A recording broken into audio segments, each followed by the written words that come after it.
Hey friends, great to see you with me today. Welcome to our See the Light, Yes You Can Draw Club. This is Club Meeting 21. I'm your master artist, Pat Nepley.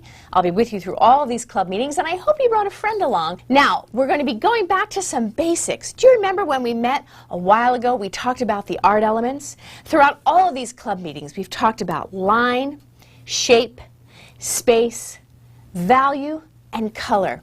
Well, we're going to be talking about a new art element today, texture. So for today's meeting, let's go review what you're going to need. You need some paper, a regular pencil. Your number 2 pencil is fine, like you have at home. But I would like you to get also a softer pencil, like a 4B. A great eraser. You know I love the kneaded eraser. And you'll need something round that you can trace to make a lot of circles. Okay, so we're talking today about texture, which is how something feels. Well, when you're drawing, it's really more how you make it look like it might feel. So right now, reach down where you are and feel the surface of the desk or the table where you are. It's probably pretty smooth. Because you're going to write on it or eat on it, maybe lay a book on it, it's nice and flat and smooth. That is a smoother texture. All right, what about your hair? Reach up now and feel your hair. That's a totally different type of texture. It might be soft or coarse, it might be curly, it might be really short and stubbly. Maybe you have it spiked up. That'll be a different texture for everyone. Now look at some of the things that I brought with me today, and you'll understand what I mean when I say texture. I have this beautiful fleece. Oh, I wish you could feel it. It's great, really soft. I have this very smooth rubbery ball. You can see it shining. But look at the beautiful texture on this basket. Here's a matte, very delicate piece of lace. And I have some amazing seashells, all a little different, all have a different texture. Now, if I was doing a still life arrangement, trying to do a drawing of all of these objects, it would be really important to make sure that I got each of those textures exactly right, so that you would know that this is soft fleece and a woven basket and a beautiful stripy shell. Well, that is pretty tricky when you're drawing. What is texture anyway?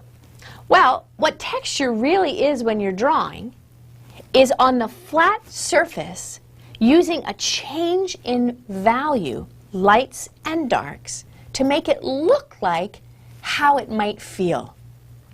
I think the best way to explain it is by showing some artists' work where they really got texture.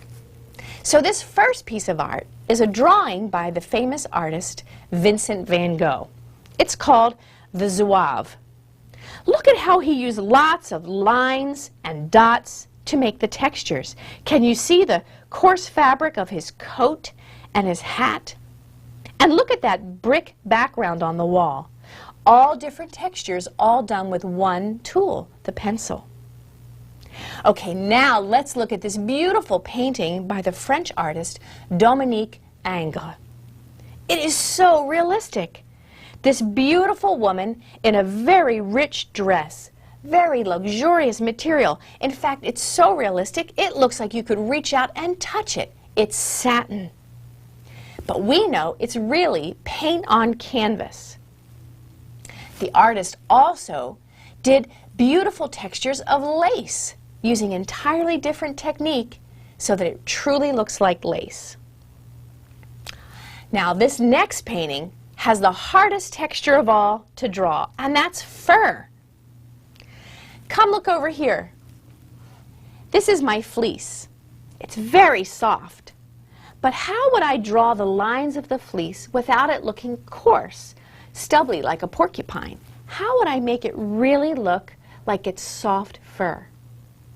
This next painting is by a German artist named Hans Holbein the Younger. It's actually a pretty famous painting of the English king Henry VIII. See the fur lining on the king's coat? Looks exactly like fur. Holbein must have spent a lot of time really observing and getting those values right. Let's look at some other textures there. The tapestry fabric, the beautiful gemstones on the gold jewelry, the feather on the hat, even the king's hair and beard or soft skin. So understanding how to really observe at all the value changes is a great way to start when you're trying to draw texture. You want to help the viewer of your piece of art really feel it, even though it's a flat piece of paper.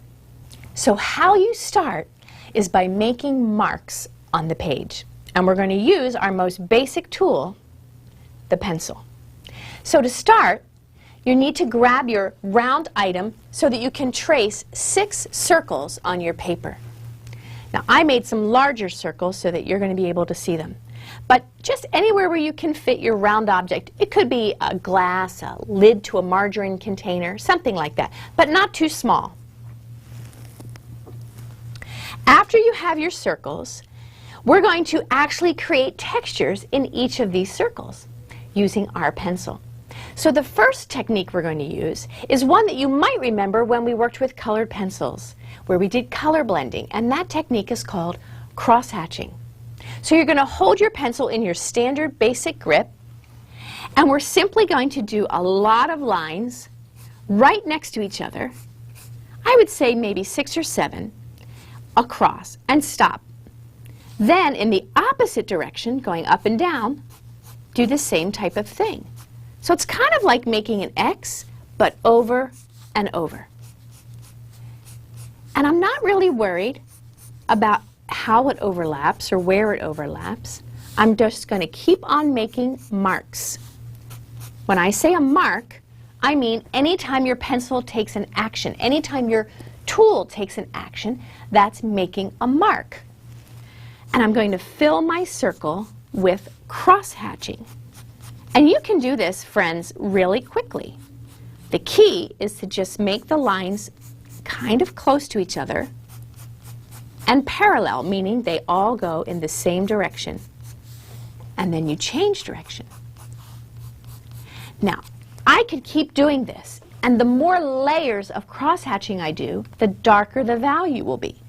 But you can kind of see already how I'm creating a texture. Like that. Okay, for our next texture circle, what we're going to do is we're going to shade, but we're going to change our pressure as we go. So now you're going to switch to the overhand grip. Remember the overhand grip, like you're grabbing a handlebar? But we don't want to press too dark, so slide your fingers away from the point and use your pointer finger to get close to the tip. So the second circle, I'm going to start to shade, and then I'm going to change my pressure. So I'm going to go light and then dark, and I'm going to change my direction, light and then dark, and then change my direction again. So what I'm doing is by changing my marks from lighter to darker and the direction, I'm creating a texture. And it's totally different from the first one. The first one was with little lines. This one, I'm shading. Can you see already how a texture is starting to appear? And it can be whatever you want, depending on how dark you make it by how hard you press, how small your marks are, and that's where you get the changing texture. That's pretty cool. Looks totally different from our first circle. Now our third circle, let's do a technique that you might also remember called scrumbling. That's where we make tiny little circles that overlap each other. So let's work on that now. You're going to go back to your basic grip, and your fingertips are actually going to be pretty close to the point of the pencil. So start on an edge and just make little circles that overlap each other, and just keep on going. Now that could take a long time to fill up this circle, right? See here? Keep on going. Now, on this other side, I'm just going to make bigger circles just to show you the difference. These are bigger circles, and that texture looks totally different from this. So depending on the size and quality of your mark will determine your texture. These tight little circles compared to these very large circles. But I can keep on overlapping, making it darker, and creating a new texture. Right away, already you can see that we have different textures depending on the mark you make with your pencil. So for our next circle, we're going to do a texture that young artists always love to do, and that's fur or hair, because you probably love to draw your pet, a cat, a dog, a rabbit, a guinea pig. Now, let me tell you how you would do hair or fur. The first thing you have to remember is that you always draw it in the direction that it grows. Hair on my head grows from my scalp and down, depending on how long it is. So that is the direction you will make your marks. So for, say, fur on a pet, like a cat, it grows from the head towards the tail. That's how most fur grows. So I'm going to make hair or fur in this circle, and all of my marks are going to go in the same direction. I'm going to switch to the overhand grip, and I'm going to make a mark by pressing hard and then pulling very quickly away, like this. But I'm going to do a lot of it. And I'm not going to worry about if they overlap or they're all exactly in the same direction. I'm going to keep making these marks. They kind of look like they're a little thicker on one end and go to a point, and that's exactly what hair does. So I will keep going, and this looks like pretty coarse hair using the side of my pencil, all in this direction. Again, a new texture that you made with the same tool. But supposing I want something that's finer than this kind of coarse hair. Well, that I would use the very point of my pencil and use very fine lines that, again, flow but all go in the same direction. So this, I'll make a slight wave to them so it's not straight. And they might overlap a little bit, but they're very fine, and they start and they pick up off the page so that the starting point is a little thicker and it comes off the page with a fine point. So can you see the difference? So this is coarse texture, and this is a finer texture. We could go on all day doing all kinds of textures depending on how we hold the pencil and how hard we press. It's amazing what you can do. So here's what I would like you to do. I would like you to figure out a new texture to put in that last circle. Here we have our cross hatching. Here we used our overhand grip to apply different pressure shading.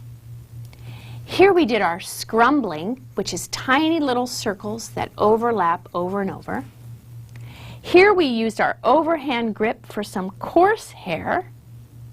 And here we used our basic grip for very fine lines, for very fine hair. And our last circle is where you can devise your own texture. It's so much fun to figure out texture. But supposing you were actually doing this setup here, and you needed to put in all of this texture of this basket, or all of this fleece, that would take a lot of time. How much time do you think it took the artist who did that beautiful lady in the blue dress to get that satin just right, or the lace on the edge of her dress? I bet it took a long time.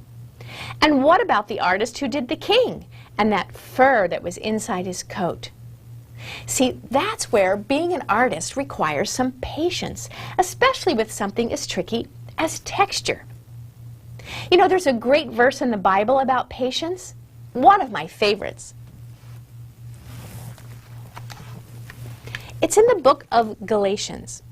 Did you know that being patient is a fruit of the Spirit? Meaning, if you are living in the Holy Spirit and relying on God sending His Holy Spirit every day to help you make wise choices, every day that you grow in the Spirit, you will grow in patience. Here's what it says in Galatians 5:22. But the fruit of the Spirit is love, joy, peace, patience, kindness, goodness, faithfulness, gentleness, and self-control. That's a great verse. In fact, I would encourage you to memorize that verse. I've memorized that verse. In fact, I even have it on a plate at home because it's such a wonderful reminder of the wonderful joys that I can have in my life and share with others if I'm walking by the Spirit. So you can get some more patience because you're going to need it as you learn to be a better artist and learn something as complicated as how to draw texture. So remember, before we meet again, I want you to devise your own texture with that last circle using just a pencil. Can't wait to see you next time.